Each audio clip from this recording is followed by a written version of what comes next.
अभी संविधान संशोधन के बारे में देख रहे हैं। भाग 20 है जो कि अनुच्छेद 368 के अंतर्गत आता है। तो इस ये जो प्रक्रिया है भारतीय संविधान में वो दक्षिण अफ्रीका से ली गई है, जिसको कि अपन भारतीय संविधान में अपन तीन संशोधन कर सकते हैं। और भारतीय संविधान को एक जीवंत दस्तावेज कहा जाता है। जीवन दस्तावेज का मतलब होता है कि समय और परिस्थिति के हिसाब से उसमें संशोधन करते रहना, उसमें बदलाव करते रहना।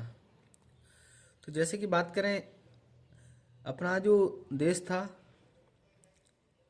26 जनवरी 1950 को गणतंत्र होता है।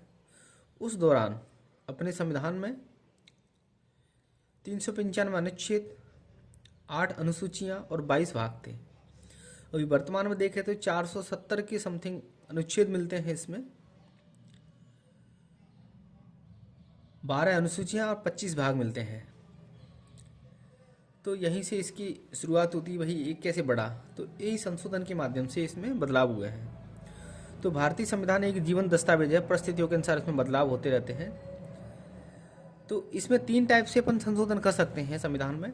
एक साधारण बहुमत के द्वारा, एक विशेष बहुमत के द्वारा, एक विशेष बहुमत प्लस 50%, कम से कम 50% राज्यों की सहमति होनी चाहिए उसमें। तो 3 प्रकार से अपन संशोधन करते हैं। 3 प्रकार से, सॉरी, बहुमत 3 टाइप के होते हैं। ठीक है। तो जो साधारण बहुमत है, इसमें यदि करना है तो कहीं भी यदि संसद विधि द्वारा ये शब्द लिखा आ जाता है कि पार्लियामेंट बाई लॉ, तो इसका मतलब अपन साधारण बहुमत से करते हैं। विशेष बहुमत में यानी जो संख्या होती है उसका 2/3 या 66% कम से कम होना चाहिए, तब विशेष बहुमत होता है। विशेष बहुमत प्लस 50% राज्य। ये जो नीचे की दोनों प्रक्रिया है, विशेष बहुमत और विशेष बहुमत प्लस 50% राज्यों की सहमति, यहाँ पर ही केवल 368 एप्लीकेबल होता है। 368 यहाँ पर ही एप्लीकेबल होता है। तो सबसे पहले साधारण बहुमत को देख लेते हैं। देखो, साधारण बहुमत का सामान्यतः मतलब रहता है 50% प्लस 1। ये भी 3 प्रकार के होते हैं, अपन देखते हैं कैसे क्या।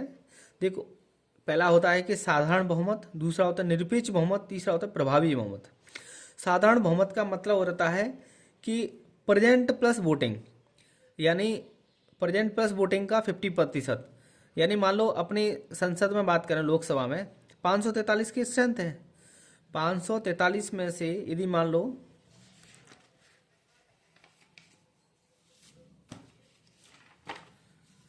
अपने यहाँ पे कितनी 543 की स्ट्रेंथ है।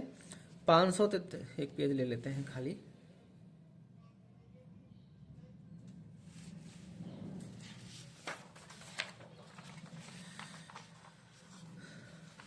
543 की अपने यहाँ पे कितनी स्ट्रेंथ है, तो 543 में से टोटल सीट कितनी है 543।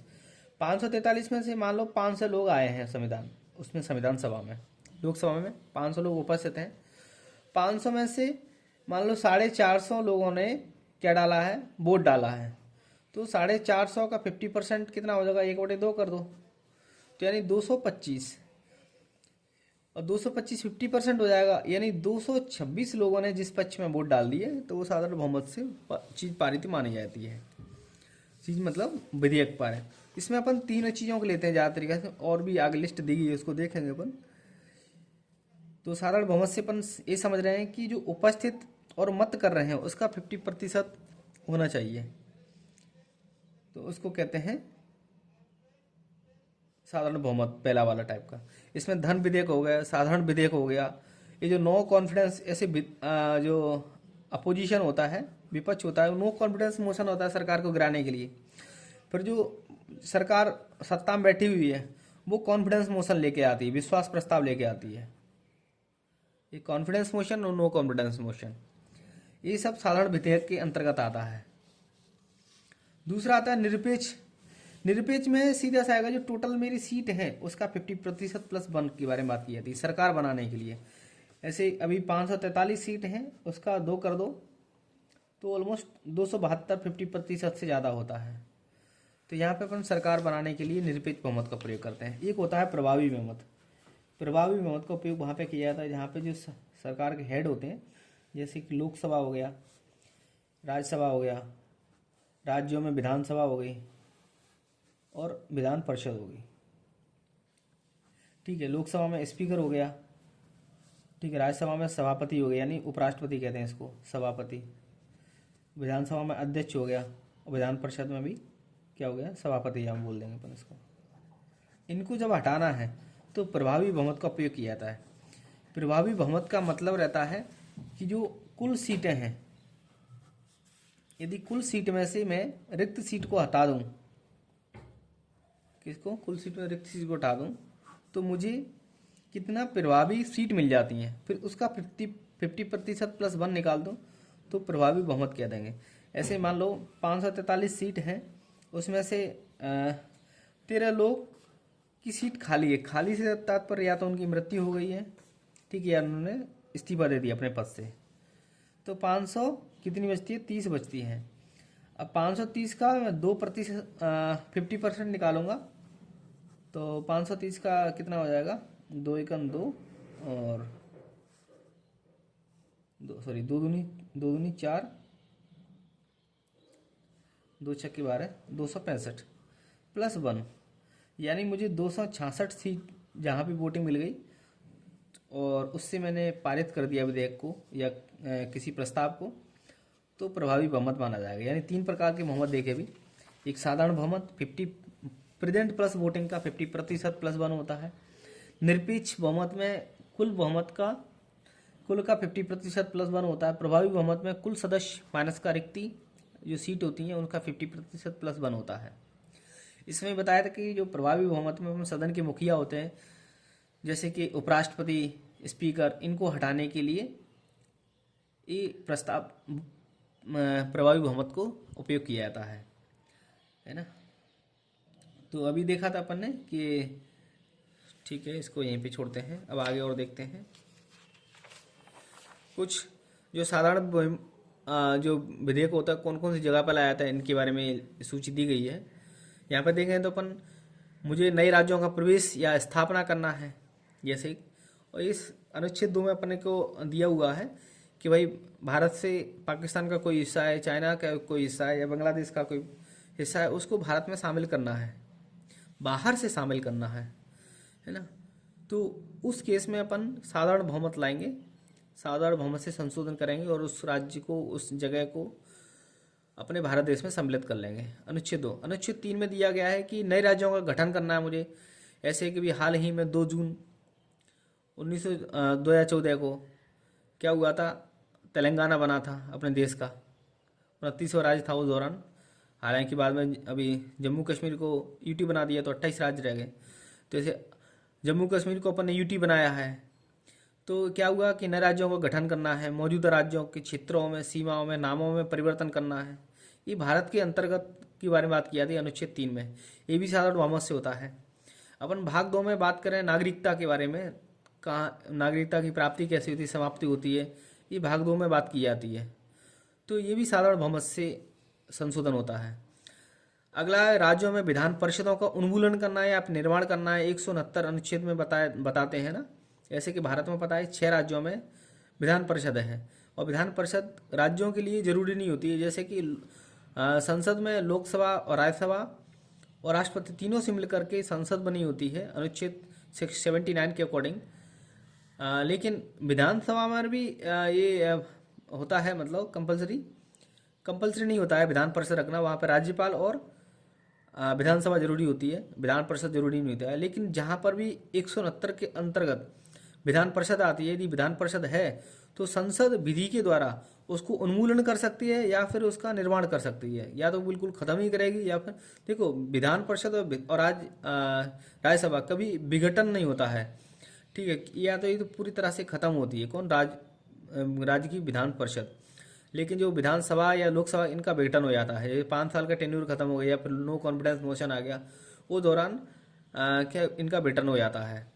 संसद में गणपूर्ति यानी आर्टिकल 100 होता है। ये गणपूर्ति के कोरम के बारे में बात किए थे। मान लो कि मुझे बैठक बुलाना है, तो बैठक बुलाने के लिए कम से कम मुझे कितने सदस्यों की जरूरत है, तब मैं उस बैठक का संचालन कर सकूं। तो यानी संसद में जो बात आती है वो 1/10 के बारे में बात आती है, यानी 10%। अपने पास 543 सीट हैं, उसमें 543 10% कितना होता है, 55 के समथिंग होता है। तो 55 सदस्य जब होंगे तभी संसद में गणपूर्ति चलेगी। तो इसमें भी यदि संशोधन करना चाहते हैं तो अनुच्छेद 100 के अंतर्गत ये भी साधारण बहुमत से पारित हो सकता है।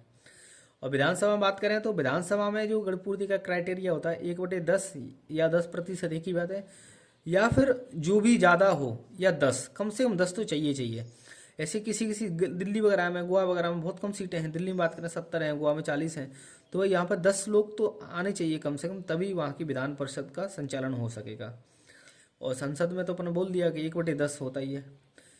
कुछ विशिष्ट ये तो 12 मंत्रिमंडल के बारे में बात की जाती है कि भाई 12 तो लोग मंत्रिमंडल के, वैसे 15% के बारे में बात की जाती है कि 15% से ज़्यादा मंत्री नहीं रख सकते हैं, लेकिन 12 से कम भी नहीं रख सकते हैं।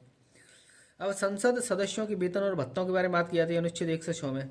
जैसे संसदों के 1.24 लाख के समथिंग वेतन होता है। संसद में प्रक्रिया के नियम के बारे में बात की जाती है।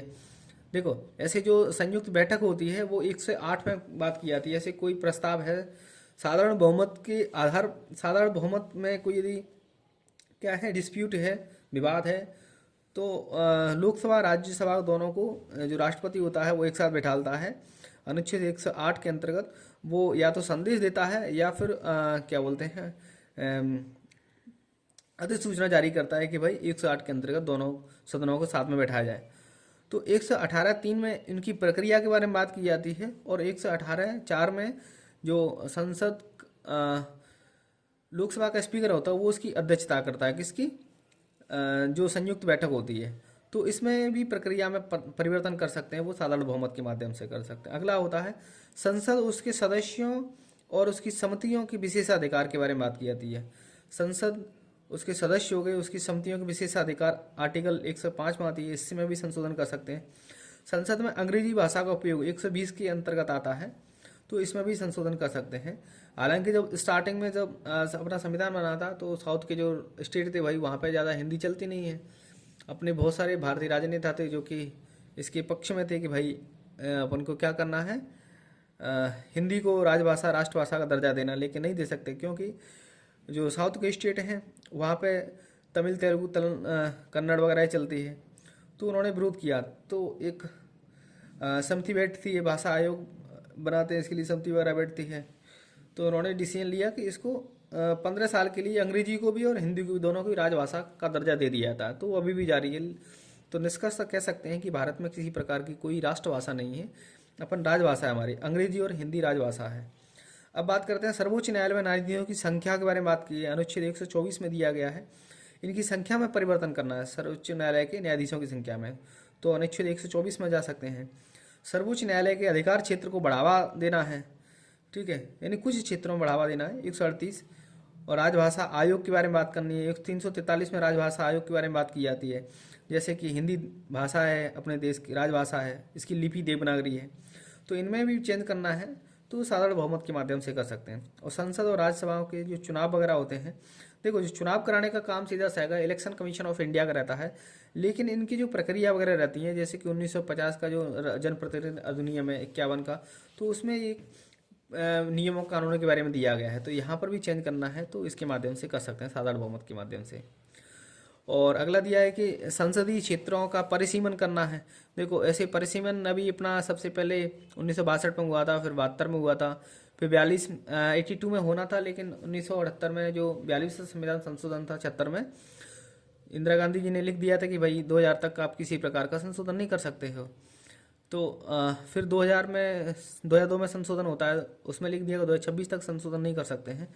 तो ये जो रहते हैं परिसीमन यानी कि लोकसभा और राज्यसभा की जो टेरिटरी होती है, यानी कितने जो लोग हैं उस पर्टिकुलर लोकसभा में वोट डाल सकते हैं, ताकि वहाँ का संसद या विधायक को वहाँ से चुना जा सके, ठीक है। और केंद्र शासित प्रदेशों के बारे में है, दूसरी अनुसूची में क्लियर लिखा हुआ है कि राष्ट्रपति और अगला मतलब राष्ट्रपति। दूसरी अनुसूची में अपन देखते हैं, देखो दूसरी में अपना 2 शब्द आते हैं, 2, तो इसमें आते हैं भत्ते में भी ऑलमोस्ट 2 शब्द गिनेंगे, तो भत्ते में 2 शब्द आते हैं। तो यानी दूसरी अनुसूची में भत्तों के बारे में बात की जाती है, किनके, राष्ट्रपति, राज्यपाल, जितने सारे अध्यक्ष होते हैं, लोकसभा का अध्यक्ष, राज्यसभा का अध्यक्ष, विधानसभा का अध्यक्ष, विधान परिषद का अध्यक्ष, न्यायाधीश, उच्चतम न्यायालय के न्यायाधीश वगैरह, सर्वोच्च न्यायालय के न्यायाधीश, इनकी वेतन वगैरह होते हैं, विशेषाधिकार आदि में संशोधन करना है। तो अपन कहाँ पर जाते हैं, सीधा यहाँ पर जाते हैं साधारण बहुमत से। पांचवी अनुसूची में अपन को पता है कि अनुसूचित क्षेत्र और अनुसूचित जनजाति के प्रशासन और नियंत्रण के बारे में बात की जाती है। छठी अनुसूची में आदिवासी क्षेत्र का प्रशासन के बारे में बात की जाती है। अगला होता है विशेष बहुमत के बारे में। देखो, विशेष बहुमत का सीधा सा मतलब रहता है 2/3। अभी जैसे सामान्य साधारण बहुमत के बारे में बात करें, वहाँ का मतलब रहता है 50% +1। तो इसी प्रकार से विशेष बहुमत का मतलब होता है 2/3। ये अनुच्छेद 368 के अंतर्गत आता है। अभी बताता है कि जो साधारण बहुमत है उसमें सिर्फ विशेष बहुमत के बारे में बात की जाती है अनुच्छेद 368 के अंतर्गत, जो कि प्रक्रिया है अपन ने दक्षिण अफ्रीका से ली गई थी। इसमें भी 3 प्रकार की बातें की जाती हैं। एक विशेष बहुमत संशोधन के बारे में बात करना है, किसी प्रकार का संविधान में संशोधन करना है, और ज़्यादा तरीका जो संविधान संशोधन विशेष बहुमत के माध्यम से ही होते हैं। और विशेष बहुमत एक 249 और 312 होता है, जो कि राज्यसभा के बारे पावर दी गई है। एक ही विशेष बहुमत होता है कि राष्ट्रपति के बारे में यदि महाभियोग लेकर आना है अनुच्छेद 61 के अंतर्गत, तो विशेष बहुमत होता है इसमें।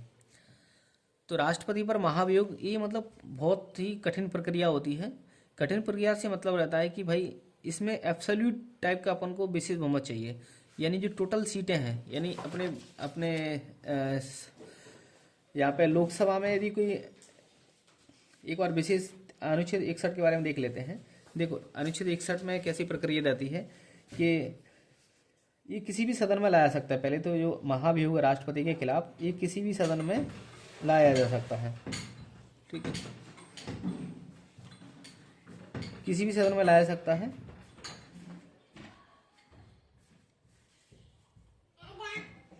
हाँ, खा लो हाँ, खा लो आप, है ना। अनुच्छेद 61 में बात करें तो देखो, यदि मान लो संसद में इस चीज को संसद के किसी भी सदन में ला सकते हैं। लोकसभा में यदि मैं लेके आ रहा हूँ, लोकसभा में महाभियोग लेके आ रहा है राष्ट्रपति के खिलाफ, तो सबसे पहले 1/4 सदस्य होते हैं, उनसे लिखित में परमिशन लेनी पड़ती है कि भाई महाभियोग लेके आ रहा है राष्ट्रपति के खिलाफ।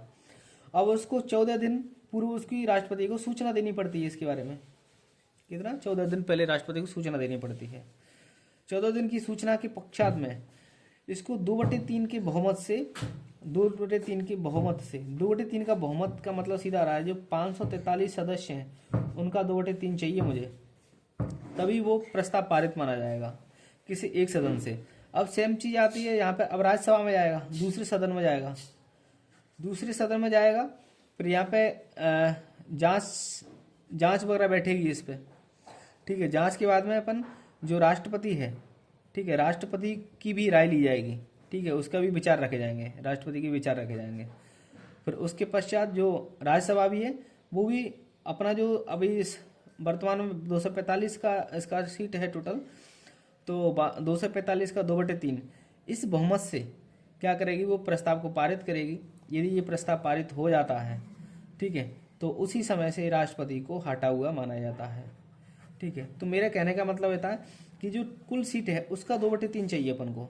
यहाँ पर भी राज्यसभा में कुल सीट का 2/3, तो ये बहुत इम्पॉसिबल टाइप की चीज़ें रहती हैं, ठीक है। तो राष्ट्रपति को महाभियोग लगता है, तो इसके लिए अपन को ये विशेष बहुमत लाया जाता है।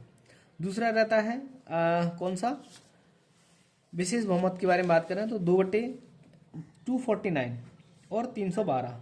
देखो, 312 में सीधे सा आगा क्या होती, ऑल इंडिया सर्विस के बारे में बात की जाती है, अखिल भारतीय सेवा के बारे में।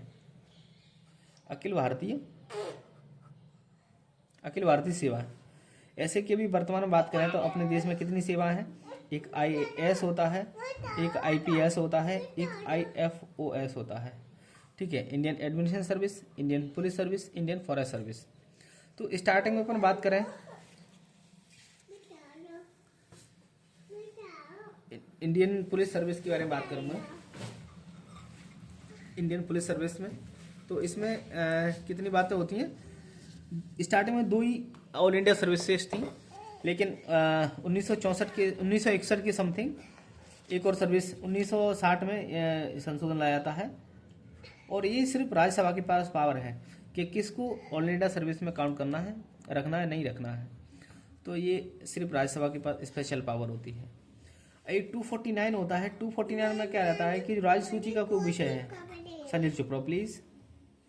राज्य सूची का कोई विषय है, जैसे कि अपन देखते हैं अपने पास 3 टाइप की सूची है, राज्य सूची, संवर्ती सूची और संघ सूची। तो राज्य सूची के विषय वैसे राज्य केवल ही अपने कानून बना सकता है, लेकिन राज्यसभा के पास पावर होती है कि राज्य सूची का कोई विषय है, यदि वो राष्ट्रीय हित का हो जाता है, कौन सा, राष्ट्रीय हित का कोई विषय है, तो उस पर राज्यसभा कानून बना सकती है और इसको प्रत्येक 6 महीने में संशोधन के माध्यम से इसको बढ़ाया जा सकता है। ठीक है, बढ़ाया जा सकता है। और संजय प्रीत थोड़ा ले, हटो हटो हटो हटो हटो।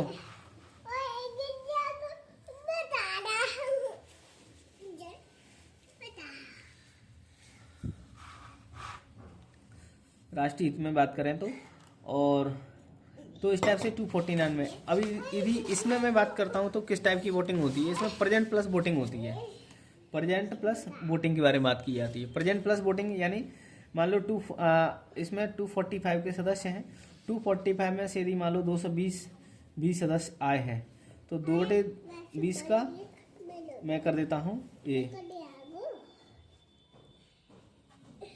3 7 21 3 3 9 ऑलमोस्ट, तो 6 और 7 दूनी 14, यानी यदि 147 सदस्य भी होते हैं तो मेरा ये बहुमत पारित माना जाएगा।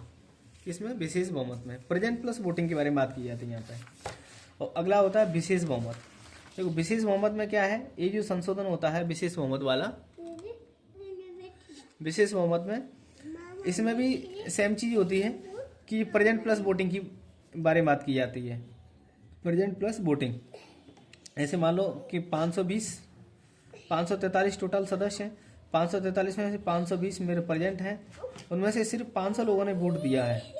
तो 500 लोगों ने वोट दिया है तो ये जो मेरा 2/3 है वो 520 का इतना होना चाहिए, 2/3 होना चाहिए। तो ये प्रस्ताव विशेष बहुमत से पारित माना जाएगा।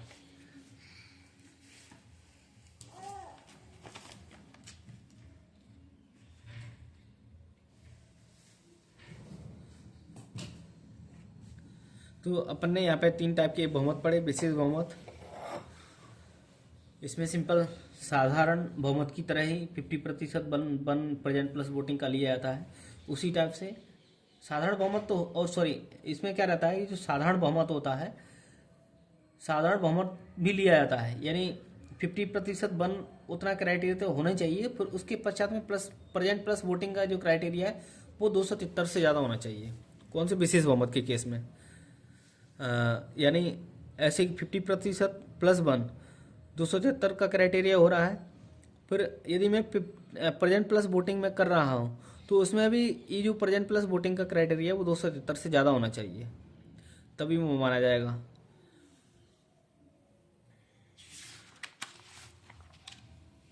अगला विशेष बहुमत के बारे में जो दिए गए हैं कौन कौन सी जगह पर अपन संशोधन कर सकते हैं। विशेष बहुमत प्लस राज्यों वाले में, अब विशेष बहुमत तो हो जाता है, प्लस राज्यों के बारे में बात की जाती है तो संघीय मामलों को संशोधित किया जाता है। इसमें 2/3 और आधे राज्यों का समर्थन के बारे में बात की जाती है यहाँ पे। तो राष्ट्रपति का निर्वाचन करना, देखो ये संघीय मामले होते हैं जितने, राष्ट्रपति का निर्वाचन अकेला राष्ट्रपति करता नहीं है। जैसे कि अपन को पता है अनुच्छेद 54 में निर्वाचक मंडल के बारे में बात की जाती है। निर्वाचक मंडल में राष्ट्रपति कौन कौन आता है, राष्ट्रपति के निर्वाचक मंडल में जो राज्यसभा के निर्वाचित सदस्य आते हैं, लोकसभा के निर्वाचित सदस्य आते हैं, विधानसभा के निर्वाचित सदस्य आते हैं, और दिल्ली, पुडुचेरी, अभी जम्मू कश्मीर में हालांकि विधानसभा गठित नहीं हुई है, तो इनके जो यूटी के जो विधानसभा के जो निर्वाचित सदस्य हैं वो राष्ट्रपति के निर्वाचन मंडल में भाग ले सकते हैं। तो उसकी जो प्रक्रिया है उसमें परिवर्तन कर सकते हैं। और जो पता है कि राष्ट्रपति की निर्वाचन प्रक्रिया है वो अप्रत्यक्ष रूप से अनुपातिक प्रतिनिधित्व के तहत एकल संक्रमणिक मत प्रणाली के द्वारा इसमें इलेक्शन किया जाता है।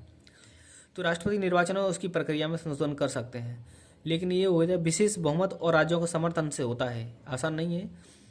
संघ और राज्यों की कार्यपालक शक्ति का विस्तार करना अपन को अनुच्छेद 73 में पता है।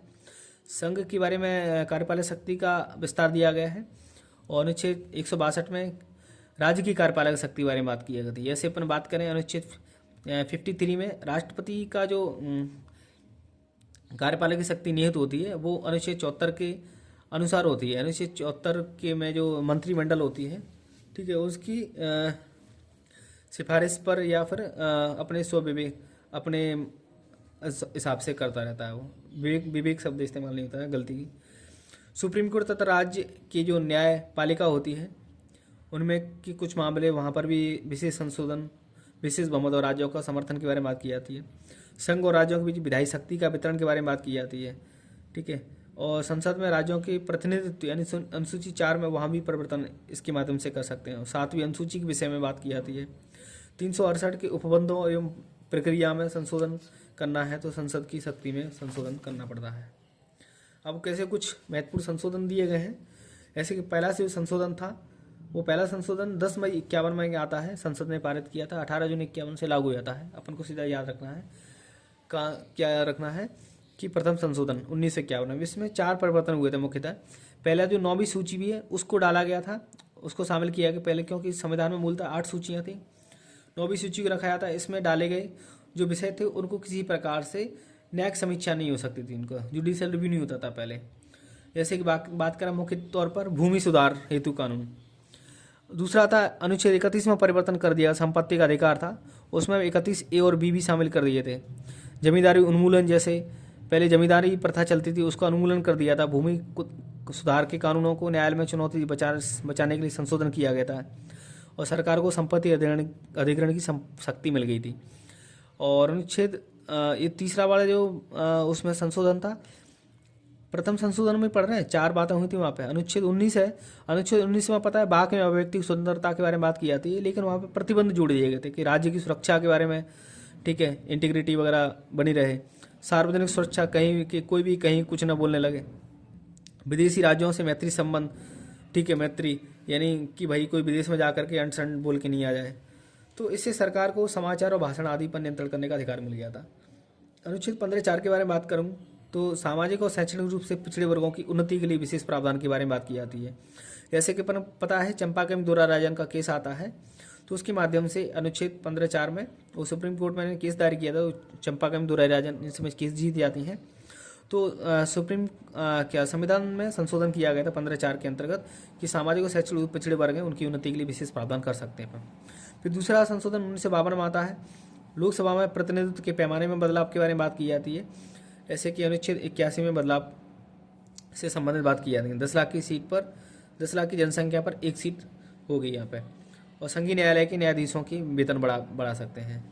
और उसके बाद तीसरा संशोधन के बारे में बात की जाती है तो संवर्धित सूची में संशोधन करके खाद्यान्न, MPPSC में क्वेश्चन पूछा गया था कि भाई खाद्यान्न, पशुओं के चारा और कच्चा कपास आदि को सम्मिलित किया जाता है, तो कौन सा संशोधन होता है, ठीक है, 368 के तहत होता है। 368 के तहत पहला संशोधन था, 368(2) के तहत पहला संशोधन था, यानी विशेष बहुमत के तहत ना, इसके तहत विधानमंडलों के द्वारा ये अनुसमर्थित किया गया था इसको। Thank you. जय हिंद, जय भारत।